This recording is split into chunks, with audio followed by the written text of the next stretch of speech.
नमस्कार, जम्मू संवाद में आपका स्वागत है और मैं हूं ललित खजूरिया। फिट रहना हर एक का सपना होता है, लेकिन आज की जो भागम भाग वाली जिंदगी है उसमें देखा गया कि अक्सर हमें कई बीमारियों का सामना करना पड़ता है। खासकर खाने पीने का जो हमारा संतुलन बिगड़ गया है, इससे जो बीमारियां उत्पन्न होती हैं पेट से रिलेटेड, वो काफ़ी परेशान करती है। आप किसी का लीवर फैटी हो गया है, किसी को गैस की प्रॉब्लम है, और भी इस तरह की कैसी प्रॉब्लम सामने आती हैं कि इंसान परेशान रहता है। लेकिन क्या इन सब का जो ताल्लुक है वो खान पान से है या हमारा जो रहन सहन है उससे है? कई डॉक्टरों को हम दिखा भी चुके हैं, कई पेशेंट्स आते हैं, वो डॉक्टर से भी मिलते हैं, लेकिन फिर भी उनकी वो बीमारी दूर नहीं हो पाती है, परेशानी रहती है। इसी पर चर्चा करने के लिए आज हमारे साथ डॉक्टर विजय सिंह चंडेल, गैस्ट्रोएंट्रोलॉजिस्ट यानी कि पेट रोग के विशेषज्ञ, उन्हीं से हम बात करेंगे। सर, स्वागत है आपका।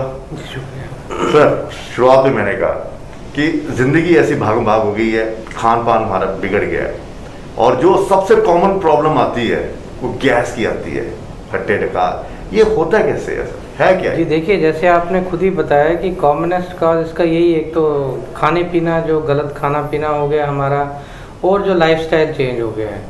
क्योंकि भागम भाग में इंसान टाइम पे खाना खाना भूल जाता है, प्रॉपर खाना नहीं खा पाता है, जो चीज़ मिल गया वही खा लेता है। जैसे जंक फूड ले लिया वही खा लिया, या कोई प्रॉपरली पानी नहीं पिया पूरे दिन में, या फिर अगर आपने ज़्यादा स्पाइसी ऑयली खाना खा लिया, शाम को इंसान लेट घर पे पहुंचा, लेट नाइट डिनर कर लिया, सो गए, और एक्टिविटी नहीं है, सुबह से शाम तक अपने काम में बिजी हैं, तो अपने बॉडी के लिए वक्त निकालना मुश्किल रहता है ऐसे व्यक्तियों के लिए। तो कॉमनेस्ट कारण यही है, लाइफस्टाइल डिजीज और जो रॉन्ग ईटिंग हैबिट्स, यही सबसे बड़ा कारण है। अक्सर लोगों से हमारी बात होती है या फिर घर पे ही बात होती है, कहते हैं आप खाना नहीं खाते, लेकिन खाना तो खाते हैं। जी जी जी। क्या हमारा खाने का मतलब ये होता है कि हम पेट भरना, मतलब सिर्फ पेट भर लिया तो ये हमारी डाइट हो गई या हमने खाना खा लिया है? ये भी एक वो है कि हाँ जी, खा तो लिया, 3 दफा खाना था, खा लिया खाना हमने। जी जी जी। नहीं, देखिए, खाना और आप खाने में क्या खा रहे हैं वो मैटर करता है।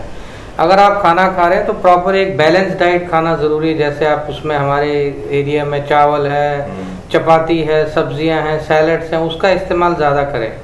तो उससे क्या आपका एक बैलेंस डाइट मिलता है, उसमें प्रोटीन्स भी हैं, कार्बोहाइड्रेट्स भी हैं, फैट्स भी हैं। तो बैलेंस डाइट से इंसान का जो बॉडी बैलेंस है वो मेंटेन रहता है। अगर कोई इंसान तली हुई चीज़ें ज़्यादा खाए, जैसे पूड़ी खाए या हलवा खाए, या उसकी वजह से कैलोरीज ज़्यादा जाती है, मीठा ज़्यादा खाए, तो फिर वो बैलेंस डाइट नहीं रहती, हाई कार्बोहाइड्रेट डाइट हो जाती है। तो उसकी वजह से जब लाइफस्टाइल आदमी का ज़्यादा एक्टिविटी नहीं होती है, भागम भाग में कैलोरीज ज़्यादा जाती हैं बॉडी में, तो इसकी वजह से मेटाबॉलिक डिजीज़ ज़्यादा आती हैं। तो वही कॉमन कारण है। एक तो फिर गैस, खट्टे डकार, खाना हजम नहीं होना, उसकी वजह से कब्ज़ हो जाता है। फिर अगर कैलोरीज इंसान ज़्यादा खाता रहे तो फैटी लीवर हो जाता है, फैटी लीवर हो जाए तो फिर डायबिटीज़ हो जाता है, डायबिटीज हो जाए तो हार्ट की प्रॉब्लम, चेन बन जाता है, एक विशियस साइकिल बन जाता है। और अगर एक व्यक्ति इसमें एंटर कर जाता है फिर उसको बाहर निकलना बड़ा मुश्किल होता है। अच्छा, उसके लिए फिर आपको स्ट्रिक्ट लाइफस्टाइल बिल्कुल चेंज करना पड़ता है, और आपके जो भी डाइटरी हैबिट्स हैं उनको स्ट्रीमलाइन करना पड़ता है, आपको अपनी एक्टिविटी बढ़ानी पड़ती है। तो इस सब से फिर वो धीरे धीरे उसके बॉडी में फ़र्क आना शुरू होता है। सर, ये जो गैस की प्रॉब्लम होती है, ये हम बड़ी मतलब नॉर्मल के तरीके से लेते हैं, क्या ये बड़ी हानिकारक घातक भी सिद्ध हो सकती है क्या? जी देखिए, हो सकता है कभी कभी अगर गैस की प्रॉब्लम हम सिंपल लें, क्या होता है कभी कभी अगर इंसान प्रॉपर केयर ना करे, गैस अगर ज़्यादा लंबी चलती रहे तो कभी कभी अल्सर बन सकता है अंदर। अच्छा। या मैदे में अल्सर बन सकता है, या ड्यूडेनम में अल्सर बन सकता है। तो अल्सर की वजह से कभी कभी फिर किसी पेशेंट को ब्लैक मोशन हो सकते हैं या खून की उल्टियाँ आ सकती हैं। तो ब्लैक मोशन, खून की उल्टियाँ, फिर वो एक इमरजेंसी बन जाती है। उसमें फिर हमें इमरजेंसी में पेशेंट को एंडोस्कोपी करके देखना पड़ता है ब्लीडिंग कहाँ से हो रही है, फिर उसको एंडोस्कोपी से बिना ऑपरेशन के हम वो ब्लीडिंग रोक देते हैं। एंडोस्कोपी मतलब इतनी खतरनाक, मतलब इसको इतना लाइटली लिया तो इतनी घातक हुई है? जी जी जी, अगर आप लाइटली लें। लेकिन तो अक्सर हम क्या करते हैं कि अब मैं बता रहा हूँ, खुद का मैं बता देता हूँ, मतलब गैस होती है तो फटाफट गैस का कैप्सूल खा लिया जी, कहते हैं खा लो ठीक हो जाएगा। जी जी जी। वो कितना मतलब सही है? देखिए, ओवर द काउंटर जो भी ड्रग्स हैं वो ऐसे विदाउट प्रिस्क्रिप्शन लेना तो बिल्कुल सही नहीं है, क्योंकि जो भी आप मेडिसिन लेंगे उसका कोई ना कोई साइड इफेक्ट तो रहता है। और मेडिसिन अगर आप प्रॉपरली ना लें, प्रॉपर डोज में ना लें, तो गैस का जो कारण है वो भी प्रॉपरली फिर आप डायग्नोस नहीं कर सकते हो। मतलब चंद मिनटों के लिए तो हमें राहत मिल जाएगी, लेकिन मगर लॉन्ग रन में वो घातक हो सकता है। गैस में और एसिड रिफ्लेक्सेस में क्या अंतर होता है सर? देखिए एसिड बन रहा है, एसिड तो ये होता है कि मैदे में जब हमारे ज़्यादा एसिड बनता है, फिर वो एसिड फूड पाइप में चढ़ता है ऊपर। और जब फूड पाइप में चढ़ता है, फिर वहाँ से कभी कभी गले में भी जाता है, तो उसको लैरिंजाइटिस बोलते हैं। बच्चों में ज़्यादा कॉमन देखा गया कि जिसको रिफ्लक्स होता है उसमें अस्थमा के चांसेस बढ़ जाते हैं, ब्रोंकियल अस्थमा, सांस फूलने के चांसेस वो बढ़ जाते हैं, या कभी कभी कोई और थ्रोट इन्फेक्शन के चांसेस बढ़ जाते हैं। अगर किसी को कभी कभी क्रॉनिक ड्राई कफ, जैसे सूखी खांसी 6-6 महीने से चल रही है, तो कभी कभी देखा गया कॉमनेस्ट कारण रिफ्लक्स की वजह से होता है, तो हम बाकी सारे टेस्ट करवा लेते हैं, एक्सरे, सीटी स्कैन वगैरह, उसमें कोई कारण पता नहीं चलता है। तो अल्टीमेटली फिर आप एक छोटी सी हिस्ट्री लेके आप डायग्नोज करते हो कि इसको एक रिफ्लक्स प्रॉब्लम है, उसी की वजह से ये सारा प्रॉब्लम आ रहा है। तो सर वो आप किस तरह से, मतलब पेशेंट को पता, चलो डॉक्टर के पास तो पता चले गए हम, ठीक है ना, आपके पास है, कोई भी किसी भी डॉक्टर के पास चले गए, तो किस तरह से पता चलेगा कि ये एसिड रिफ्लेक्सेस है या गैस है, या कोई ऐसा टेस्ट होता होगा? जी, ये देखिए, एक तो सिम्टम की वजह से पता चलता है कि इसको प्रॉपरली रिफ्लक्स है, या डिस्पेप्सिया, या पेट फूल जाता है खाना खाने के बाद, या प्रॉपरली स्टूल पास नहीं होना, तो उसको हम बेसिकली गैस की वजह से बोलते हैं। अगर किसी को छाती के अंदर दर्द हो, या कभी कभी लेफ्ट साइड या राइट साइड दर्द हो, या बार बार उसको गला में खराश हो, या गला क्लियर करना पड़े बार बार, या कोई साइनोसाइटिस की प्रॉब्लम हो, तो वो रिफ्लक्स के कारण भी हो सकता है। तो इसी इन दो से, एक तो सिम्टम की वजह से, फिर दूसरा अगर हमें सिम्टम से नहीं डिफरेंशिएट होता है, फिर हम कभी कभी टेस्ट करते हैं ऐसे पेशेंट में। एक तो अल्ट्रासाउंड करके देखते हैं कि उसका पेट में कोई प्रॉब्लम तो नहीं है, कोई गॉल ब्लैडर में स्टोन्स तो नहीं है, कोई लीवर में फैट तो नहीं ज़्यादा डिपॉजिट हो गया। अच्छा, अगर स्टोन हो तो भी इस तरह के होते हैं? हाँ, कभी कभी स्टोन हो तो भी ऐसे सिम्टम हो जाते हैं, लेकिन स्टोन में सबसे ज़्यादा पेन होता है। अच्छा। तो कभी कभी गैस की वजह, स्टमक की वजह से भी पेन होता है, तो कभी कभी डिफरेंशिएट करना हिस्ट्री पे मुश्किल होता है, तो इसलिए हम अल्ट्रासाउंड करके वो दोनों को एक दूसरे से डिफरेंशिएट कर लेते हैं। आप ही की सिनाई में एक टेस्ट होता है एंडोस्कोपी। जी, ठीक है ना, लोग बड़े डरते हैं। जी। अगर डॉक्टर ने कह दिया कि एंडोस्कोपी करवाइए, तो कहते हैं वो मतलब पाइप को डालेंगे तो अंदर जख्म हो जाता है। सर वो टेस्ट किस लिए होता है, और वो क्या मतलब इस टेस्ट से डरना चाहिए? नहीं, देखिए आजकल तो एंडोस्कोपी इतना कॉमन हो गया है कि वो एक रूटीन टेस्ट बन गया है। जैसे हम ईसीजी करते हैं, वैसे एंडोस्कोपी भी बन गया है, क्योंकि ये टेस्ट क्या कभी कभी हमें बहुत हेल्पफुल होता है कि डायग्नोस करने के लिए कारण क्या है। कभी कभी पेशेंट को अगर कोई अंदर कोई जैसे कोई बहुत बड़ा अल्सर हो, या कोई कैंसर बन गया हो, तो भी कभी कभी सिम्टम नहीं आते हैं, थोड़ी छोटी मोटी गैस चल रही है, तो आप प्रॉपरली अगर उस पेशेंट को एंडोस्कोपी करके, हम काफ़ी टाइम हम देखते हैं कि पेशेंट को सिम्टम ज़्यादा नहीं होते, कि वज़न कम हो रहा है, खून कम हो रहा है, बस मैदे का कोई सिम्टम नहीं होता। तो ऐसे में हम एंडोस्कोपी करते हैं, तो अंदर कभी कभी हमें कैंसर दिखता है अंदर। अच्छा। तो इसलिए एंडोस्कोपी आजकल बहुत लेटेस्ट टेक्नोलॉजी है, बड़े पतले एंडोस्कोप्स आ गए हैं, तो उसमें हम एक गले में लोकल एनेस्थीसिया दे के करते हैं उस, और एंडोस्कोपी से कोई जख्म नहीं होता। इनफैक्ट उससे तो डायग्नोस होता है कि अगर प्रॉब्लम है, ये भ्रम फैलाया गया ये गलत धारणा लोगों में है।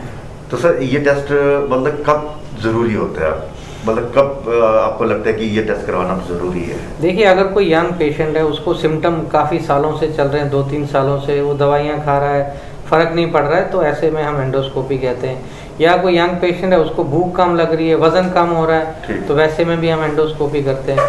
या कोई पेशेंट है जिसमें खून कम हो गया, अनीमिया, तो हमें कारण पता नहीं चलता है अनीमिया का क्या कारण है, तो वैसे में हम करते हैं। या कोई एल्डरली पेशेंट है, तो उसको अनीमिया हो गया, खून कम हो गया, तो हम ऐसे में फिर एंडोस्कोपी करके देखते हैं कोई अंदर कारण तो नहीं, कोई अंदर से ब्लीडिंग तो नहीं हो रही, जिसको हम कहते हैं ऑकल्ट ब्लड लॉस। वो बाहर तो दिखता नहीं है पेशेंट को, या तो ब्लैक मोशन नहीं होता या ब्लड भी नहीं आता है, मगर धीरे धीरे वो ब्लड लॉस होता रहता है। तो ऐसे पेशेंट में हम फिर एंडोस्कोपी करते हैं। अच्छा, लोग कहते हैं कि पेट में जख्म हो गए हैं, ये क्या होता है सर? जख्म बेसिकली जब हमारे स्टमक में कोई छोटे मोटे इरोजन्स बोलते हैं हम साइंटिफिक टर्म में उसको, वैसे हों, तो फिर इरोजन्स की वजह से अंदर पेशेंट को पेन होता है, या उल्टी आने लगती है, या ये खट्टा पानी वगैरह ज़्यादा बनने लगता है, और दवाइयों से फ़र्क नहीं पड़ता है।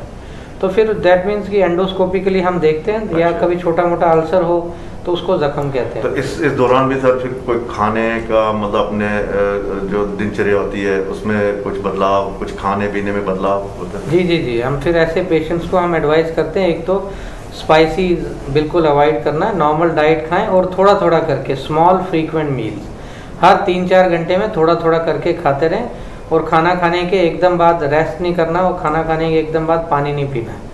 और थोड़ी अपनी एक्टिविटी बढ़ाएं, ज़्यादा ग्रीन वेजिटेबल, सैलड्स, फ्रूट्स इसका इस्तेमाल ज़्यादा करें।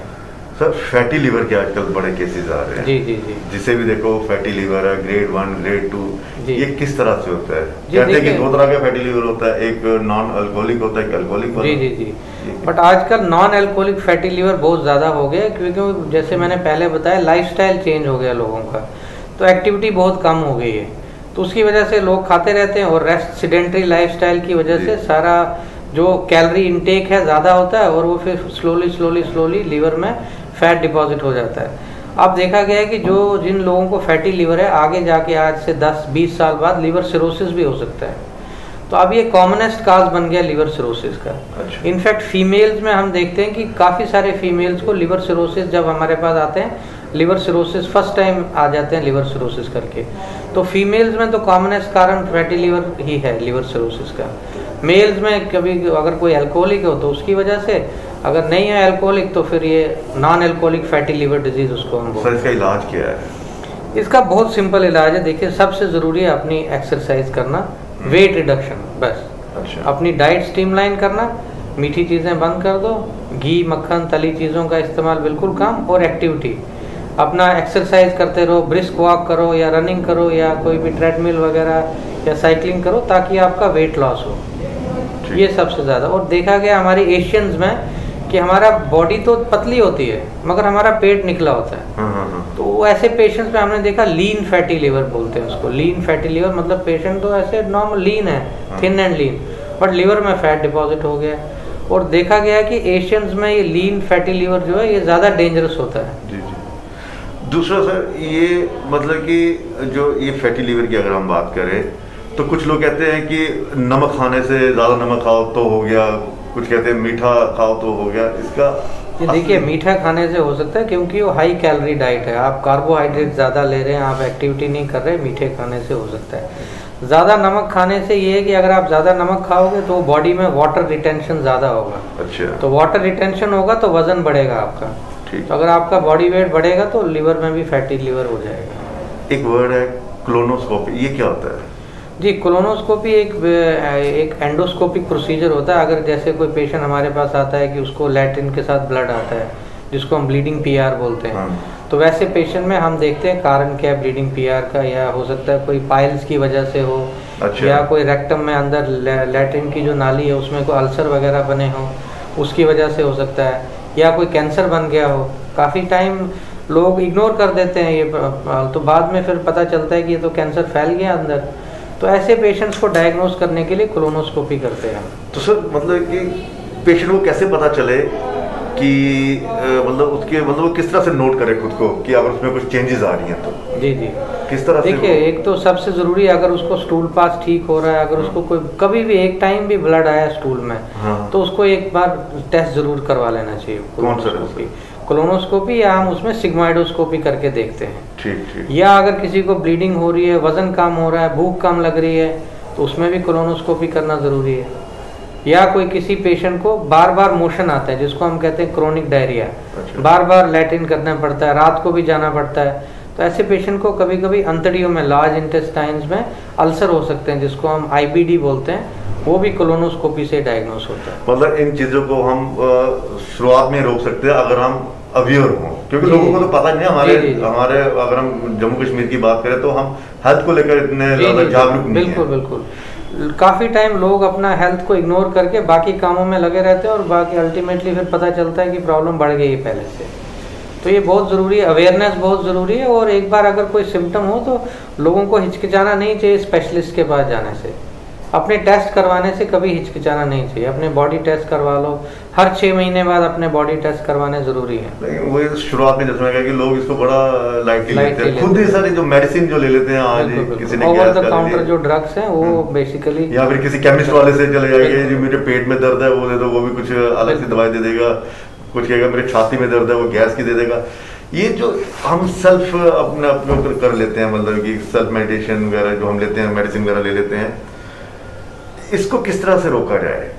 देखिए अवेयरनेस, लोगों में अवेयरनेस लाना बहुत जरूरी है। और ये हमारे दर्शकों को बताइए कितने खतरनाक होती हैं ये दवाइयाँ, अगर, क्योंकि मैं तो डॉक्टर हूँ नहीं, लेकिन फिर भी अगर मुझे लगा तो मैं ले लेता हूँ। जी जी जी, देखिए काफ़ी टाइम अवेयरनेस बहुत ज़रूरी है, लोगों को अवेयर करना कि अपने हेल्थ को, जैसे हम कहते हैं हेल्थ इज़ वेल्थ, तो अगर आपकी हेल्थ ठीक है तो आप सब कुछ कर सकते हैं।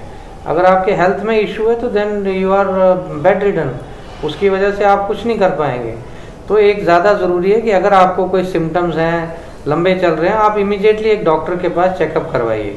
ओवर द काउंटर ड्रग लेने से उसके साइड इफ़ेक्ट बहुत होते हैं। ड्रग तो मिल जाती, काफ़ी टाइम क्या होता है, अगर किसी को लूज मोशन हो रहे हैं तो केमिस्ट के पास जाके दवाई ले लेता है, बिल्कुल। लेकिन कभी कभी फर्स्ट डोज से रिएक्शन हो जाता है, कोई भी ड्रग से रिएक्शन हो सकता है। तो इसलिए बेटर है आप डॉक्टर को दिखाइए, एक वो प्रॉपर हिस्ट्री लेके आपसे पूछेंगे कोई दवाई से एलर्जी तो नहीं है आपको, या कोई दवाई पहले खाई हो जिससे कोई रिएक्शन वगैरह हो गया हो, या कोई दाने निकले हो बदन में। अच्छा, तो अकॉर्डिंगली फिर आपको ट्रीटमेंट दिया जाए। लेकिन हमारे ध्यान में तो ये है ना कि ले लिए 10-12 रुपए का कैप्सूल, जी जी जी, वो ठीक रहेगा, और टेस्ट के पीछे हम डरते हैं कि टेस्ट बड़े कॉस्टली होते हैं। जी जी, वो ज़रूरी है, क्योंकि देखिए आजकल जो साइंस है, टेक्नोलॉजी काफ़ी एडवांस हो चुकी है, तो हमें टेस्ट से ही पूरा पता चल जाता है कि कोई बीमारी अंदर है कि नहीं है, मगर टेस्ट करना ज़रूरी है। ठीक है सर, आखिर में सर हमारे दर्शकों को ये बता दिए कि इन चीज़ों से बचने के लिए हमें क्या करना चाहिए? देखिए सबसे ज़रूरी है, जैसे prevention is better than cure, तो बेहतर है कि अपना लाइफस्टाइल चेंज करें, रेगुलरली डेली हफ्ते में 5 दिन एक्सरसाइज करनी चाहिए। आधा घंटा या तो आप ब्रिस्क वॉक कीजिए, या रनिंग कीजिए, या जॉगिंग कीजिए, जो भी आपको पसंद हो आप करिए। हफ्ते में 5 दिन ज़रूर एक्सरसाइज कीजिए। अपनी डाइटरी जो हैबिट्स है, ईटिंग हैबिट्स, उसको स्ट्रीमलाइन रखिए। आप एक बैलेंस डाइट खाइए, जैसे फ्रूट्स खाइए, वेजिटेबल्स खाइए, डेयरी प्रोडक्ट्स खाइए, चावल चपाती ये सब कुछ खाइए, लेकिन बैलेंस डाइट रखिए। ये नहीं कि आप फैट्स ही खाते जाएँ या सिर्फ कार्बोहाइड्रेट्स ही खाएँ, उससे फिर बॉडी का बैलेंस जो है बिगड़ जाता है। तो रेगुलर एक्सरसाइज और प्रॉपर ईटिंग हैबिट्स और पानी का इस्तेमाल ज़्यादा करें, इसी से आप हेल्दी रहेंगे और आपको 70-80% ऑफ टाइम कोई बीमारी नहीं होगी। और डॉक्टर के पास जाने में हिचकिचाएं? जी जी बिल्कुल, हर 6 महीने या 1 साल में एक बार अपना रेगुलर चेकअप कराएं, जो रूटीन डॉक्टर से अपना चेकअप करवाएं। चलिए सर, बहुत बहुत शुक्रिया, थैंक यू। तो अगर आप अपने डाइट में बिल्कुल एहतियात बरतते हैं, बैलेंस डाइट करते हैं और अपने जीवन का जो रहन सहन है उसमें बदलाव करते हैं, वॉक करते हैं, तो आपको किसी तरह की कोई बीमारी भी नहीं हो सकती।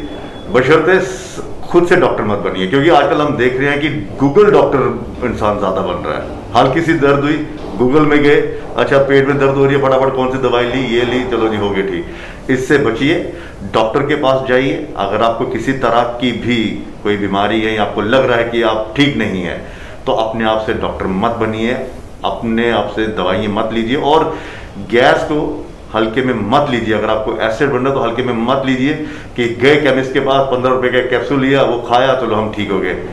ये 5 मिनट का रिलीफ आगे जाके घातक भी हो सकता है। फिलहाल इजाजत दीजिए, नमस्कार।